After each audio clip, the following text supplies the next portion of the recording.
speaking today on mission companionship um, amid war in Mozambique. We have the Reverend Canon Helen Van Koevering, Demon, a longstanding missionary in Mozambique. Helen Van Koevering worked as a missionary in Zimbabwe before beginning work in Mozambique in the late 1980s. There she worked on a farm mission with women's groups on a Tear Fund project. She met Mark Van Koevering, who was an agriculturalist supported by the Mennonite Central Committee, and they married in Mozambique. The Van Koeverings experienced the reality of the war of destabilization in Mozambique during the 1990s. Ministering there until 2015, they saw extensive post-war and church growth, community development initiatives, and new forms of training and leadership. Mozambique and Angola became their own province in the Anglican Communion in 2021, Igreja Anglicana de Moçambique e Angola. The Van Koevering's relationship with the Mozambican Church remains strong, even at a distance, and they visited friends and colleagues there in 2023. Bishop Mark was the Bishop of Niassa, northern Mozambique, above the Zambezi River, for 13 years before returning to the U.S., where he is now the Bishop of Lexington, Kentucky. Helen was the first ordained woman in the Anglican Church in Mozambique and is now rector at St. Raphael's Church in Lexington. She holds the D.Min degree from Virginia Theological Seminary. As a member of the GEM board and co-convener of the Mission Formation Program, she's the author of Dancing Their Dreams, the Lakeshore Nyaja Women of the Anglican Diocese of Niassa. And I will turn it over to Dr. Reverend Helen Van Koevering. Thank you. Can you all hear me? Yeah. Well, in the space of 25 minutes, what I'm about to say has been shifted a bit because I cannot be joined by Bishop Manuel because he's in the middle of a terrible storm, and so there's no connection. But we had a really good conversation earlier in the week, about what we would say. So I hope I can do him justice. But we do have a very short video from him so that I can at least introduce you to this lovely bishop who is now the Bishop of Nampula and was the suffragan bishop under a Mark in the last few years that we were in Mozambique. I kind of wanted to point back to the history of Mozambique, the history of the Anglican Church in Mozambique, because both Bishop Manuel and myself agreed that there is a strong legacy there that has only been built on and moved forward by the local church and by the different ways of doing mission through this time. So the UMCA, the University's mission to Central Africa, coming from the universities of Cambridge and Oxford and Dublin, went to Southern Africa as a response to David Livingstone's call for Christianity, commerce, and civilization, and as a response to the slavery situation that was out of hand at that point. And so the universities got together that and created the UMCA with deep understandings coming from John Henry Newman and the Tractarians in the middle of the 19th century. So it's a very high church, focused on the Eucharist, focused on vestments and everything that is we liked, and very strongly on the prayer book and the Bible. So the first bishop who went there went actually up from South Africa, from the area of Natal, and he went up in 1861. And within, I think, 9 weeks, he and his whole team had died from tropical illnesses. And they later, missionaries later went to Zanzibar, which you might know has got a cathedral that has been built on top of the slavery market at that time.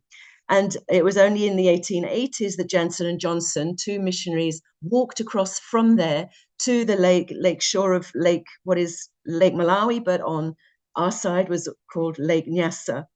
And I think missionaries looking back at that time see that it was a paternalistic way of possibly serving the people of that area. It has to be said that it wasn't a colony of Britain, it was a colony of Portugal. So that in fact, the Anglican Church wasn't part of the colonial structures there. And I think that probably encouraged the paternalism for myself. But the Portuguese colonized that part of Africa for about 500 years before there was independence. And it is known also that they didn't really move into the middle of the country, but took land that a small country of Portugal needed, which was mostly along the coastline. So war, when you talk about war in Mozambique, it's based on war. The history there has been really sad in that from the mid-60s to the middle of the 70s, there was the War for Independence, which was mainly fought in the north.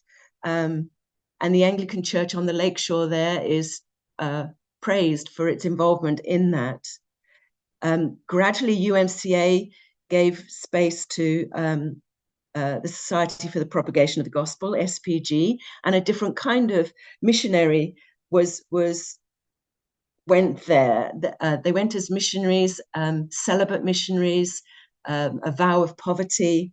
And one key person was a good friend of ours, Canon John Paul. He actually was the archdeacon, and his archdeaconry extended over the whole of Nyasa, which is massive.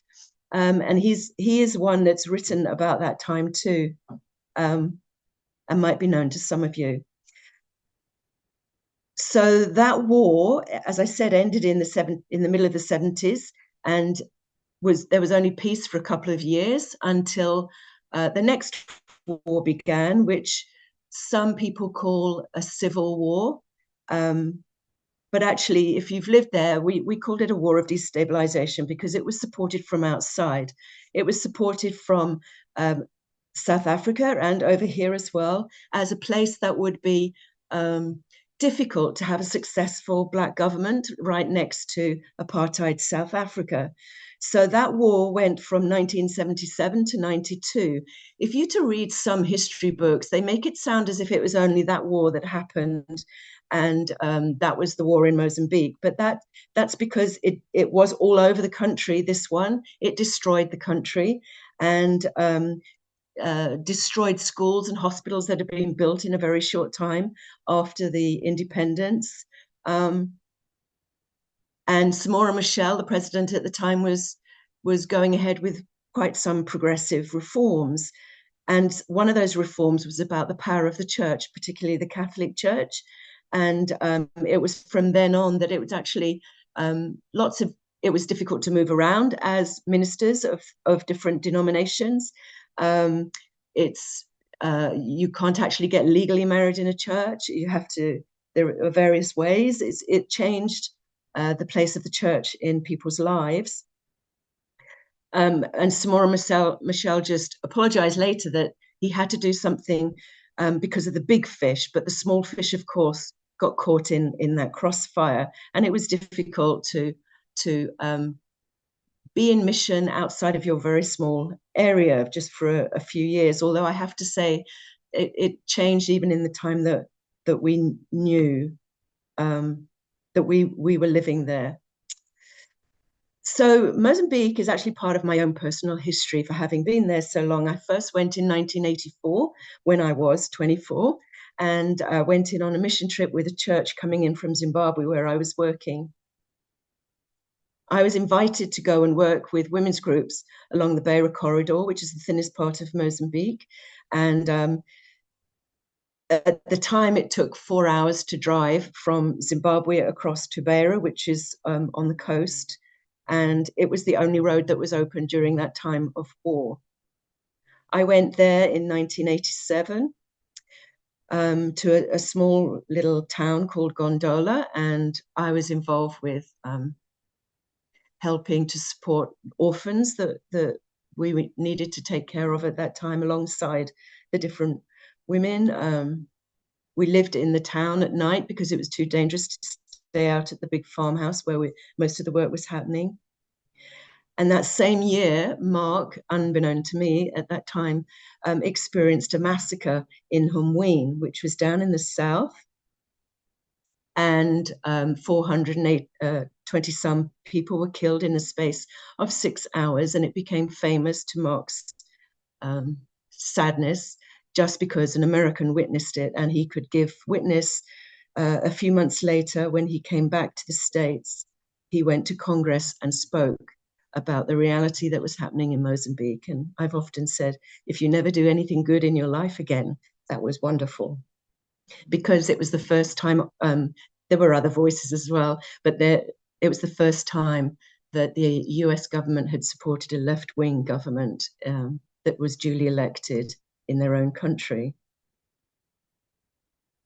Mark and I married down in Maputo in 1990 in the Anglican Church of San Simão, San Stivão and Lorenzo, and the priest was Carlos Mazzini, who is now the presiding bishop of a new province that was formed in the Anglican Communion just 2 or 3 years ago, called Ayama, the Igreja Anglicana de Mozambique e Angola. So we still have contact with the leadership of the bishops right now, but it's a long and winding history that we've shared. I know that Bishop Manuel likes to think that there's a legacy that has been there all the way through the history of Mozambique for the church. The high church worship, the focus on the Eucharist. And that has been a stable part of the history of the church there, the church that we knew as well. But I do think that there's been a different way of understanding even God at work in communities as different understandings of mission grew up. As I said, I think with the UMCA that even the older missionaries would say it was paternalistic in the way that they looked after people. But I think it developed through the end of the war, seeing communities actually supporting one another and people holding the church, even though the church wasn't meeting. There were women along the lakeshore that would keep the vestments and the necessities of Anglican, high church Anglican worship and would meet under trees, and the bishop and priests that were remaining would go and have services there. I think during that time, and then in the time that we went there with Mark as the bishop in 2003, there'd come an understanding of God being already there, God already holding communities, and the understanding of being church was part of the identity that Anglicans had there. I think that it had been born out of mission. It's a very missionally minded church. It's a church that understands that there is sacrifice in mission and ministry, and that local leaders are so important. Even the very first missionaries ordained local priests very early on in their time there. And the women have always been the backbone of the church and the pastoral work there. So Mark and I, as I said, met in Mozambique back in 1989, married in 90, and stayed on in Mozambique. One of the reasons, some people have said, why were you there in the first place? Well, for one very strong reason, I came to see that a call on my life was to actually serve and live amongst the poor. And I took that as a calling which I've seen in Isaiah 58, which you'll be hearing very soon in Holy Week. And we hear often around the time of fasting and what we should, our role of living and being there for others. I'll just read a couple of verses from Isaiah 58. Is not this the kind of fasting I've chosen, to loose the chains of injustice and untie the cords of the yoke, to set the oppressed free and break every yoke? Is it not to share your food with the hungry and to provide the poor wanderer with shelter, when you see the naked to clothe them and not to turn away from your own flesh and blood? Then your light will break forth like the dawn and your healing will quickly appear. I hold that very dear in my own path and the way that I have felt led, even up to now. So when we left in 1997, first time, and took our 3 children that had been born whilst we'd been in Mozambique, we took them to seminary in Bristol in the UK, choosing Bristol because my father had died the year before and my mum needed some support at that time. And we ended up going to South Wales for ordination. We were both ordained there by Archbishop Rowan Williams, and I count that as one of the blessings of my life and a wonderful time to have worked with him there and to understand the next part of our journey. Because Mark was elected as the bishop in 2003 of Northern Mozambique, the Diocese of Nyasa. And Mark being Mark, he was keen to find out just what was in Northern Mozambique. We knew there was a lively church. We knew the importance of it having been grounded in UMCA theology and being very missional. But when we went back in 2003, there were 225 congregations spread over the whole of the Diocese of Nyasa, which I believe to be about 1.5 times the size of England. And by the time we left in 2015, there were 440 congregations. I'm not sure, but I'm sure that Mark confirmed somewhere in the region of 8,000 or so people in his time there. And I know that in the last church that I served, a baptism service could have 70 babies at it. And that would be a reasonable number. And we would have that twice a year. It was amazing, the church growth that we witnessed. And when I was doing my DMIN work at VTS, I was asked to go and look at some of the statistics of people movement, because it was post-war and people were moving and they were bringing a church back that they'd had the experience of in Malawi and other neighboring countries. The Anglican Church knows how to serve its people, and the Mothers Union is very strong in all that. It's just what they do, what we do. And so I did my research and I found out that we were still about 2.5% above the growth of population because of people movement. So God was at work, and we coined the phrase there because it was just happening and beyond control. We called it running after the Holy Spirit. And there were just amazing opportunities to do things differently, to just catch up with what needed to be done, both in terms of discipleship of the people. In terms of leadership, we established a community priests course that actually ended up with 25 local priests and is still going, as I hear from Bishop Manuel and in the different dioceses too, as a pattern. And in terms of mission, we established through Rebecca van der Meulen, who is now with us working with GEM, we established what she was to call adeptos, equipes de vida, teams of life. And it is established through working with HIV and AIDS, which public health is Rebecca's sort of strength, but developed into lots of different health concerns and agriculture, different studies that these teams of volunteers would be involved with, taking to the different churches in the different areas. It was a wonderful time to just be in mission with local partners, but being there in the middle of it all. I called it Mission from the Middle when I did my dissertation at VTS. I was also told at one point, but it's easy, expats can leave. Well, to even say expat says something about what you think about privilege, but also it's not been easy to leave. It's, and I'm not sure that we really have. I'm still part of I'm on the board of a small organization based in Britain that supports the work in Mozambique and Angola still.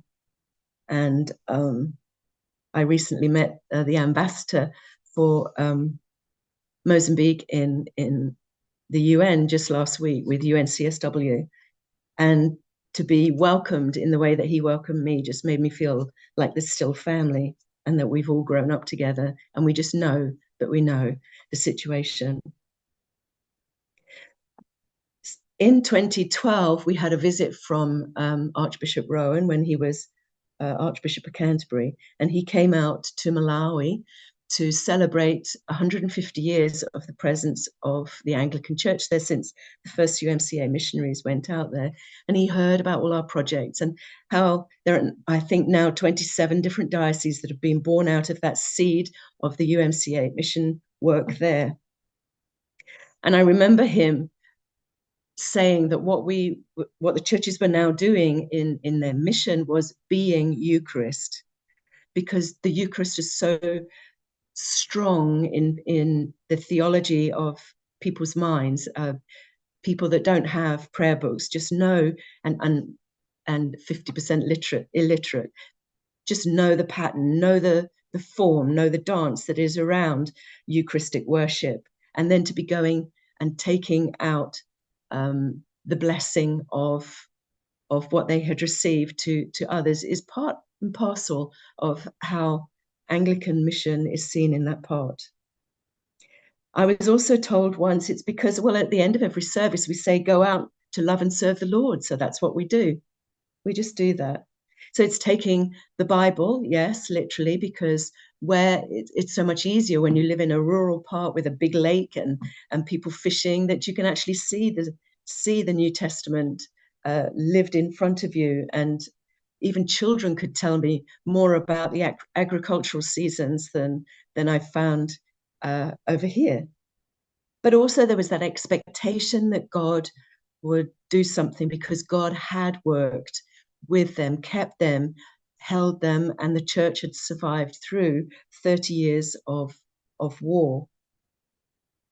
I was asked also when I finished my DMin whether that movement of the Spirit could happen here, and that has been a question in my mind that I've kept for the last 8 years that we've lived in the US in various places in West Virginia and now here in Kentucky. Could that happen here? Well, if it's the Holy Spirit, well, yes. But there's an expectation that I felt was real and living in Mozambique, and I just wish I could feel that same expectation that God was with us and God was going to do things, and it's about God and Jesus in our midst. So moving on to what Bishop Manuel was saying, he thought that they're really in the fourth stage of missional work now in Mozambique and Angola. And we put those two countries together because they're both Portuguese speaking with numerous other local languages, but the Portuguese holds numerous different languages and different people groups together in those two countries. In Mozambique, they now say there's more than 40 separate language groups, so that Portuguese is actually helpful, useful for education. Primary education is in Portuguese, and it's very common to meet people where that is now the working language of their family. So where it used to be 3 dioceses, Angola, southern Mozambique, and then northern Mozambique, that's Angola, Lubumbashi, and Nyasa, we now have 12 dioceses. and they were created in 2021, I believe. And there are now 8 dioceses in Mozambique and 4 in Angola. And where Nyasa was, where we were, there are now 3.5 dioceses. They've made one other diocese share some churches that used to be in Lubombo. So 3.5, 4 dioceses are now where it was one. I remember when Mark was elected, and Mark, we went back, and Mark asked, we called them the 3 wise men because they were people that had been raised in Nyasa and gone to the school there in Musumba, the missional school, and were now in the government down in Maputo. And Mark called them together when he first went out there. He said, is it okay? Are you okay with me being the bishop here? You know, American, white. And they said, it's your history that matters to us. That tells us who you are, and that's what we know about you. And somebody who's been baptized by fire, as another bishop once said of Mark, that changes things. Your heart is here, and we do know that as a reality. And somehow, for us, just from our opinion now, being here, that possibly working with Mozambique now is, I can understand what has been written about the way of love and companionship in a different way. We visited last year, and it was a wonderful welcome, wonderful welcome of love, and we enjoyed it very much. But we are here, and things are moving on in local hands, and that's wonderful too. So the 4th stage, as Bishop Manuel says, is now this new province. There is still growth happening. There is still training manuals that we'd put in place when we were there that are still being used in rural areas in northern Mozambique. There is still that adepto approach to mission, where adepto means cheerleader. And so to work with volunteers of churches, with a key person who acted as your voice, the one that got the training that they then passed on. It was all about training and passing it on, and it still is. And there's violence up in the area that Bishop Manuel is now serving. He serves Cabo Delgado and Nampula, 2 of the 10 provinces of Mozambique. And Pemba is a city on the Indian Ocean up in Cabo Delgado that you might have heard about, because there has been a lot of violence there since 2017. The Archbishop of Canterbury visited there recently, Justin, and has helped promote the situation there a bit. I just knowing that Bishop Manuel wasn't going to be here, was just looking at a World Food Programme information sheet, which talks about the current storm that is happening there right now, Storm Filippo. It's already affected 48,000 people in the country, and that's just this in the last couple of months.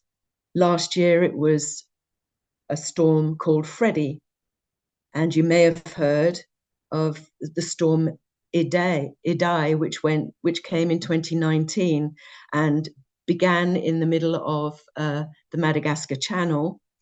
And it's the rainy season, so everyone expects floods and heavy rains at that point. But the plastic, they say, the plastic that's now formed it into the Mozambican Madagascar Channel there actually held the clouds longer, or however, and then dumped so much rain that it created almost a split in the country.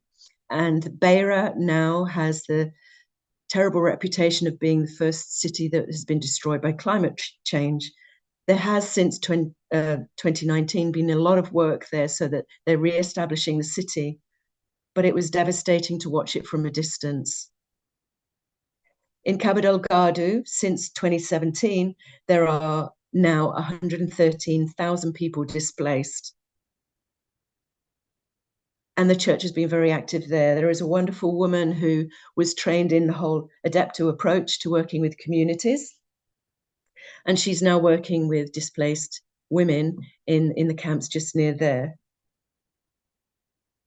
And I am proud that we've been part of such a legacy that has moved so well into, at a time in history, into the church work being, this is now the norm, this is how we do things, and that it's continued, and that there is still transformation happening amongst the people, and that they are still being Eucharist. I know that Bishop Manuel wanted to talk about the companionship that is seen in the presence of the Eucharist, which is one of the legacies that, as I've said, we were left with the high church legacy of the UMCA, but the Eucharist has been fundamental in understanding companionship. It's Portuguese spoken there, so it's compão. We share bread with one another. We work with one another. We work in the midst of other people, and we find partners that will help us do that. So there have always been parish links. There have always been people coming that in the time that I've known Mozambique, people going out with their skills to share, whether as teachers, whether as clergy, farmers, with any technical experience and expertise. There have been people who've come and shared life skills, such as violence, domestic violence, and how to work with that. We've had so many small teams come over the time. It used to be part of my work to welcome them and to give hospitality. Great value, but the long term is also so important to know where the history is going, where the people have moved the church along, where the church is actually Mozambican and not foreign, not something that has been that is continuing to be given to them. He was going to talk about new mission collaboration, Bishop Manuel, and that there is a need at this point to consider new ways of collaborating, ways that collaborate in ways that are to do with friendship and companionship and understanding the legacy that Mozambicans are still living with and alongside. 4 hours away from Nampula, where Bishop Manuel lives, there is a fort, a castle, where uncountable millions of Africans left in the 19th century and early 20th century as slaves, and they were kept in that place till either they died or they were shipped out. And some of the strongest people of that part of Africa were shipped out at that point. So I have wondered if ongoing chronic poverty isn't something that was laid down as a foundation during those years too, but that we can be part of reconnecting in new and creative ways to develop mission, develop the legacy that was already there. Helen, yes. I believe we do. To move. No. We do have the video from Bishop Manuel. Yeah. Which I'd like you to meet him, but I know he didn't get to say everything. He was just introducing himself. Oh, okay. Let's hear it.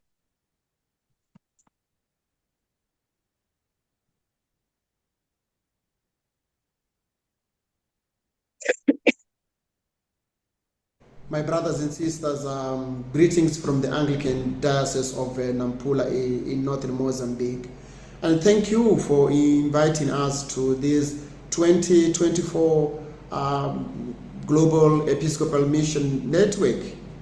And it's grateful to be here and share our experience, and especially to share about the life and the ministry of the church in Mozambique. The themes of this conference, Mission Under Pressure, resonates with our situations here in Mozambique, but also resonates with our history and the mission legacy that Reverend Helen Van Koevering has well presented in today's conversation. I will be firstly sharing about the situation in northern Mozambique, what we are living now.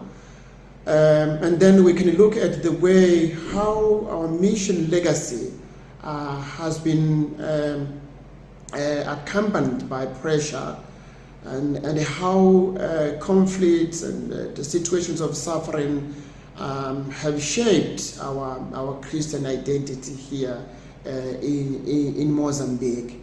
And but also it's important to see together how companionship is a sense of Eucharistic communities, how companionships are very important. And finally, we can see how we can do the mission together in the new ways, because the world is changing, the way of doing church is changing, and then we need to look at the fresh expressions in terms of how to do mission together in this new dynamics of the world.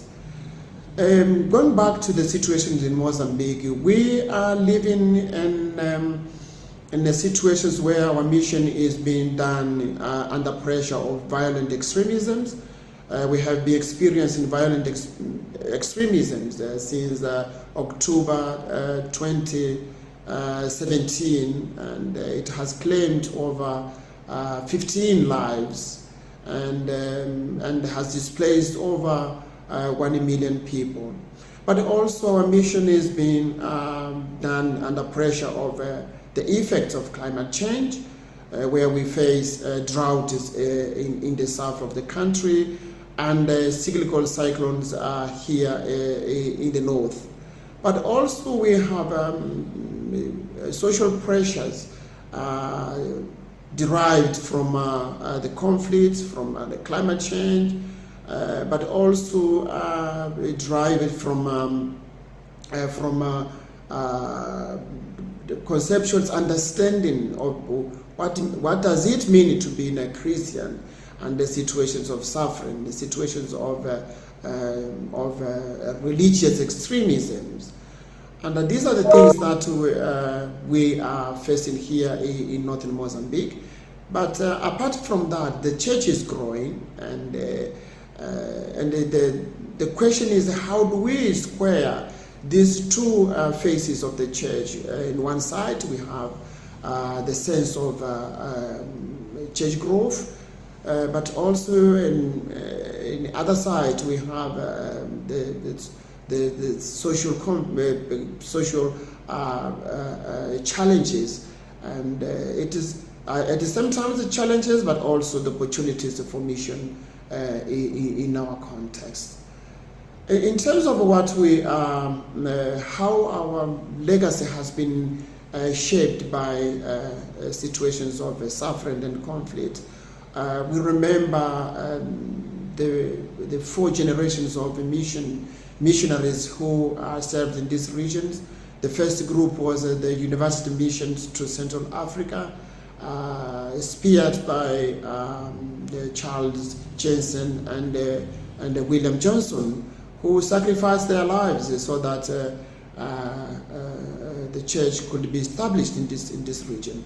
Then we have the second generations of missionaries, where we can mention Archdeacon John Paul, who was a priest, and then Aunt Cliff, who was a Nazi, and the way they shaped the church, and they steered the mission in northern Mozambique, and especially in places like in Sumba, along the lake.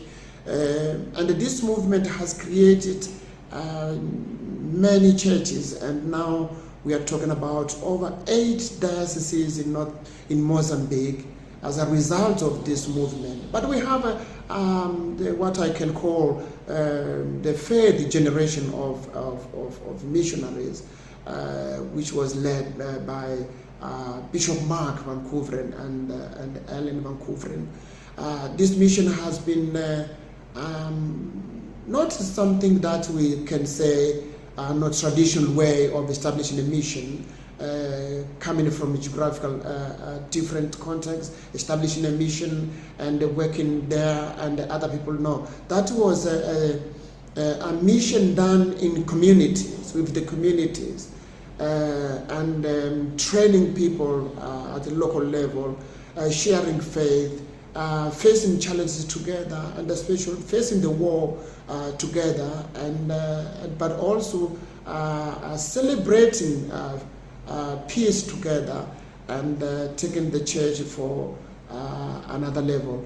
And we have now the what I can call the fourth generation of local missionaries, and those who were trained under Bishop Mark and Helen and the team now are taking the church to other places, but also taking the church to face the new challenges, now more equipped, but with a lot of work to be done in terms of training people for this mission. So this is a legacy that we have. It all has been done under conflict.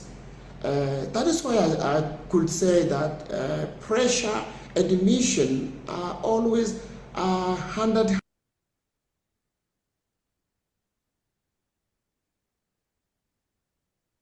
I'll finish his sentence for him. He said, pressure and mission has always been hand in hand. Yeah.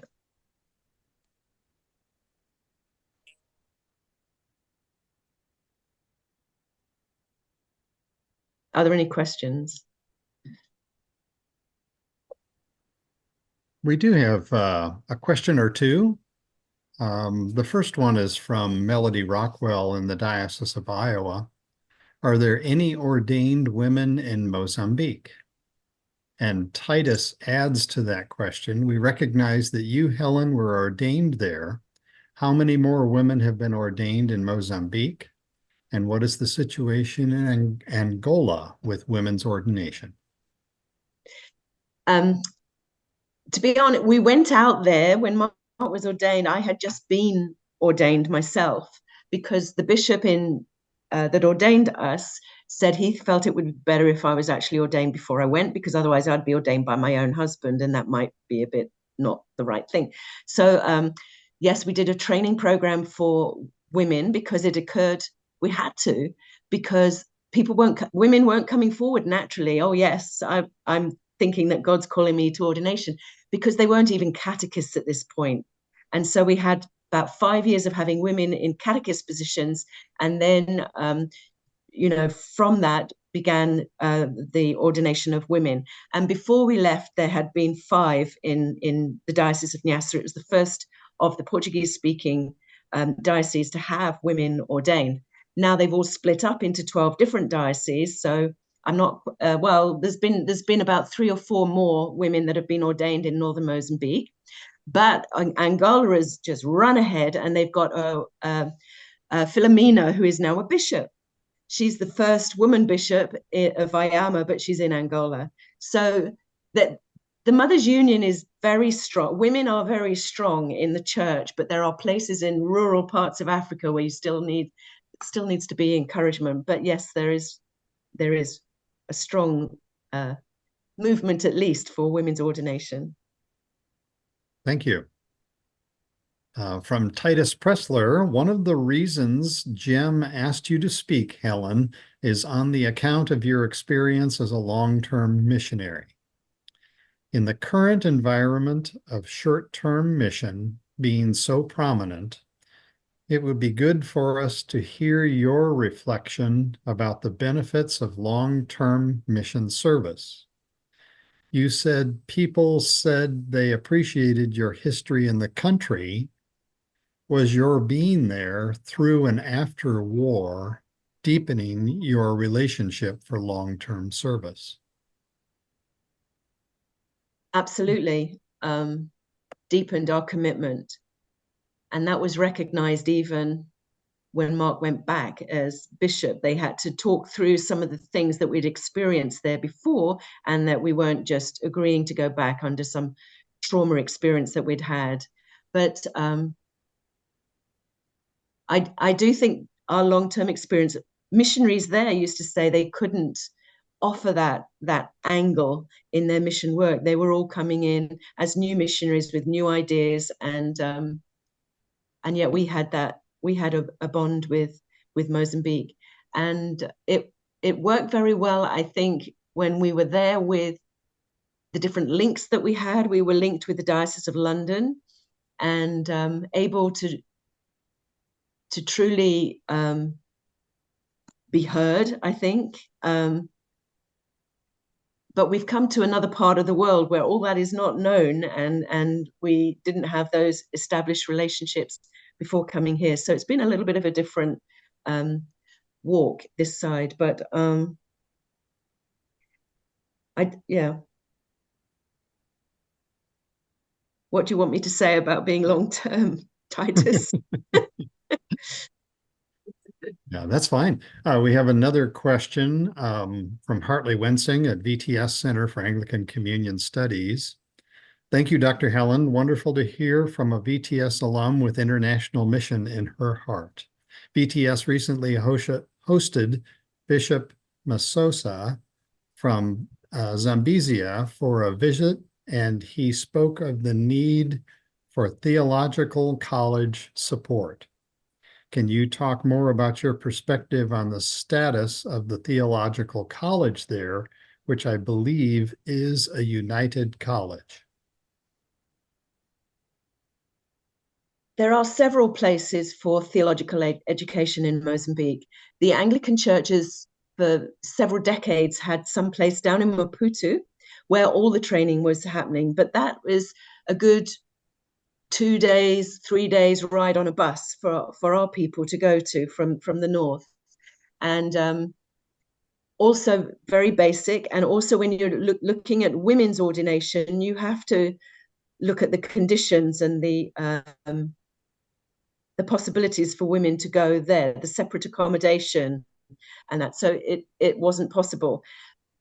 We established a very rural theological training place. It was based on a farm, and we decided to keep the well there because it was a well that the location and the way it was still set up would have been like a village. And so we had theological education for our local priests would be there.